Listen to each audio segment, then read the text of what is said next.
जय हिंद। आज हम सभी समझेंगे प्रकाश के बारे में। तो प्रकाश क्या है? सर्वप्रथम ये जानेंगे कि प्रकाश किसे कहते हैं। तो प्रकाश एक प्रकार की ऊर्जा है जो वस्तुएं दिखाने में हमारी सहायता करती हैं। जैसे अंधेरा होता है तो हमको वस्तुएं दिखाई नहीं देती हैं, लेकिन जब हम कोई टॉर्च या कोई भी चीज़ जला लेते हैं तो हमको वस्तुएं आसानी से दिखाई देती हैं। अब इसके बाद हम समझेंगे कि प्रकाश के आधार पर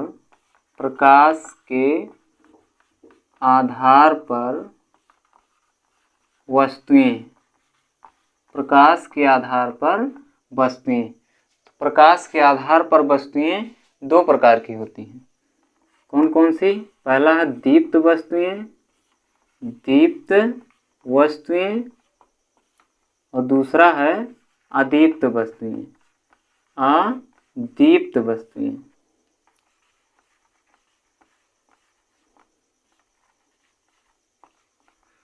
दीप्त वस्तुएं क्या होती हैं? दीप्त वस्तुएं वह वस्तुएं होती हैं जो प्रकाश उत्पन्न करती हैं। जैसे दीप्त वस्तुएं वह वस्तुएं होती हैं जो प्रकाश उत्पन्न करती हैं। जैसे सूर्य है,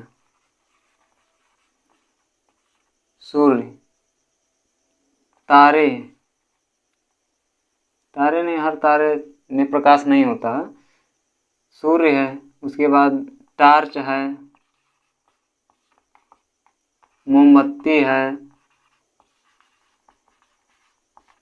लालटेन इत्यादि। इन सभी चीज़ों से हमको प्रकाश मिलता है और ये वस्तुएं क्या करती हैं? प्रकाश उत्पन्न करती हैं। अदीप्त वस्तुएं क्या होती हैं? तो अदीप्त वस्तुएं वह वस्तुएं होती हैं जो प्रकाश उत्पन्न नहीं करती हैं। जैसे ग्रह, पर्वत, पहाड़, पत्थर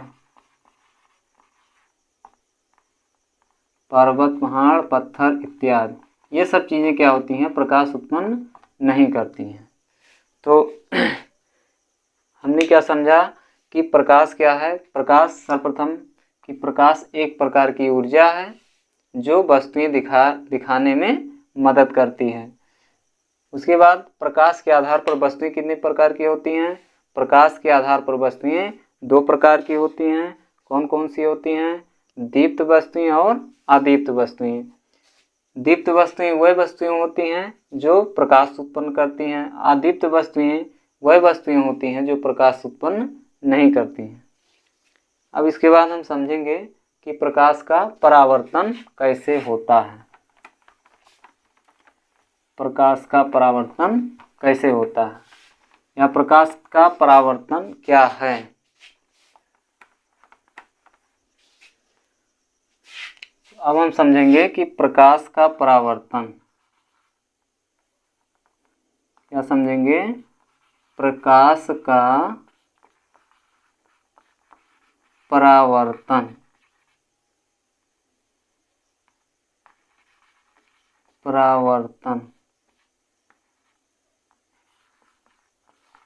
रिफ्लेक्शन ऑफ लाइट, यानी प्रकाश का परावर्तन क्या होता है? प्रकाश का परावर्तन किसे कहते हैं?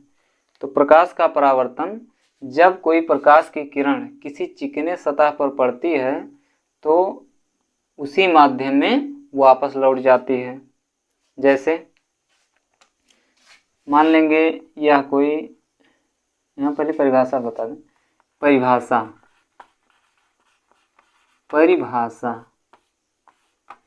जब कोई प्रकाश की किरण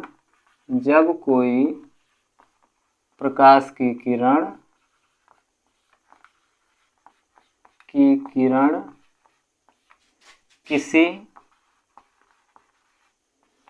चिकने सतह पर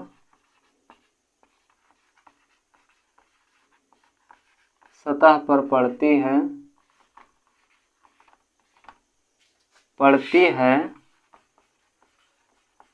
तो वह उसी माध्यम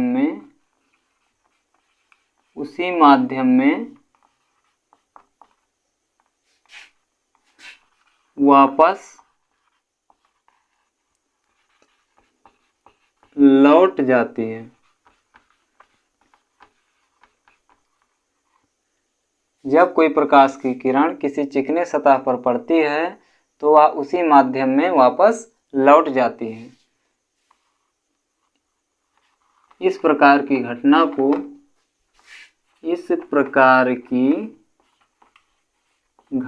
को हम प्रकाश का परावर्तन कहते हैं। प्रकाश का परावर्तन कहते हैं। जब कोई प्रकाश की किरण किसी चिकने सतह पर या किसी भी वस्तु पर पड़ती है तो वह उसी माध्यम में वापस लौट जाती है। इस प्रकार की घटना को हम प्रकाश का परावर्तन कहते हैं। जैसे मान लेंगे यह कोई सतह है, इधर खुरदुरा है और इधर चिकना है। तो जब कोई प्रकाश की किरण यहाँ से आपतित कराएंगे, यहाँ पे ऐसे पड़ती है, ऐसे यहाँ पे पड़ेगी जब, तो क्या होगा, ये उसी माध्यम में वापस लौट जाती है। ऐसे कोई भी प्रकाश की किरण इस पे पड़ेगी, ऐसे लौट जाएगी। इस प्रकार की घटना को हम कहते हैं प्रकाश का परावर्तन। प्रकाश का परावर्तन। प्रकाश का परावर्तन।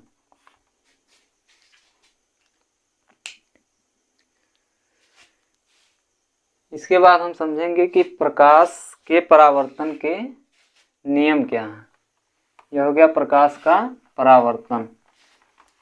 परावर्तन के कितने नियम हैं? तो परावर्तन के 2 नियम होते हैं। परावर्तन के कितने नियम होते हैं? 2 नियम होते हैं। यहाँ पे लिखेंगे परावर्तन के नियम। परावर्तन के नियम, ऐसे लिखिए प्रकाश के परावर्तन के नियम। प्रकाश के परावर्तन के नियम। तो 2 नियम होते हैं। 2 नियम होते हैं। 2 नियम होते हैं। कौन कौन से? पहला नियम है, प्रकाश के परावर्तन के कितने नियम होते हैं? प्रकाश के परावर्तन के 2 नियम होते हैं। कौन कौन से? पहला है आपतित किरण। आपतित किरण, परावर्तित किरण, परावर्तित किरण तथा अभिलंब। अभिलंब तीनों एक ही तल में होते हैं। एक ही तल में होते हैं। एक ही तल में होते हैं। दूसरा नियम क्या है कि आपतन कोण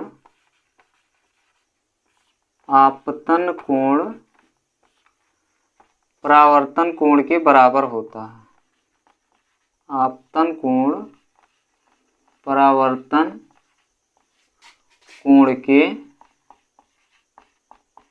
के बराबर होता है।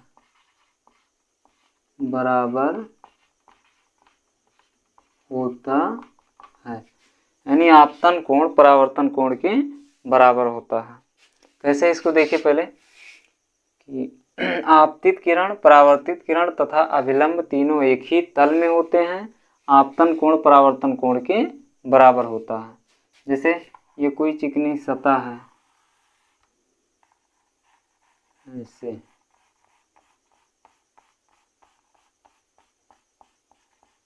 ऐसे कोई चिकनी सतह है। हम क्या करेंगे, यहाँ से प्रकाश की किरण को आपतित कराएंगे। इसको हम कहते हैं आपतित किरण। इसको हम क्या कहेंगे, आपतित किरण। अब क्या होगा, ये जहाँ से आपतित हुआ, ये जब कोई प्रकाश की किरण, परावर्तन किसे कहते हैं, तो जब कोई प्रकाश की किरण किसी सतह पे पड़ती है तो उसी माध्यम में वापस लौट जाती है, या घटना प्रकाश का परावर्तन कहलाती है। तो यानी ये हम यहाँ से देखेंगे तो ये प्रकाश का परावर्तन है। अगर हम बीच में अभिलंब खींच दें, अभिलंब ऐसे ऐसे 90 डिग्री का एंगल बनाते हुए यहाँ पे खींच दें हम,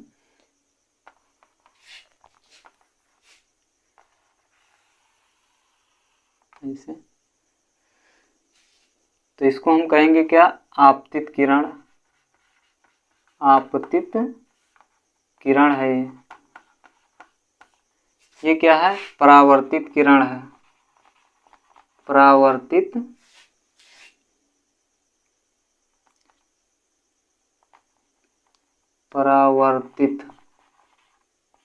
किरण।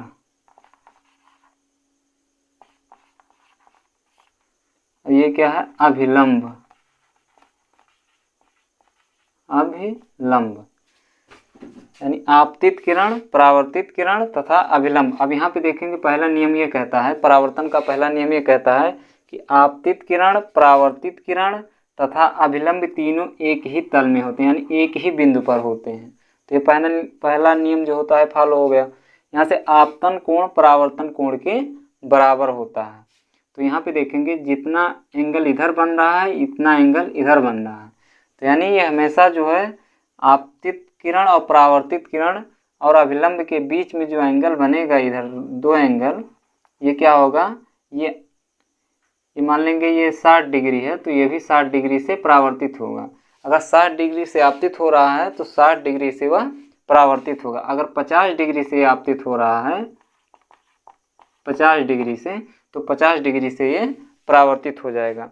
तो परावर्तन के कितने नियम, परावर्तन के 2 नियम, आपतित किरण, परावर्तित किरण तथा अभिलंब तीनों एक ही तल में होते हैं। आपतन कोण परावर्तन कोण के बराबर होता है। तो ये परावर्तन के नियम हैं, इसको देखिए। इसके बाद अगले क्लास में हम आपको प्रकाश के अपवर्तन के नियम और अपवर्तन क्या है, अपवर्तन की घटना क्या है, इन सभी चीज़ों के बारे में बताएंगे। हाँ, एक चीज़ और समझिए, यहाँ पे इसी परावर्तन के कारण से वस्तुएं हमको दिखाई देती हैं। अगर ये परावर्तन नहीं होता तो वस्तुएं हमको दिखाई नहीं देती। तो इन सब चीज़ों से स्पष्ट है सभी नियमों को, ये जो फिगर है इससे स्पष्ट हो जाता है कि नियम ये फॉलो कर रहा है। तो इसको देखिए अच्छे से और इसको लर्न कीजिए।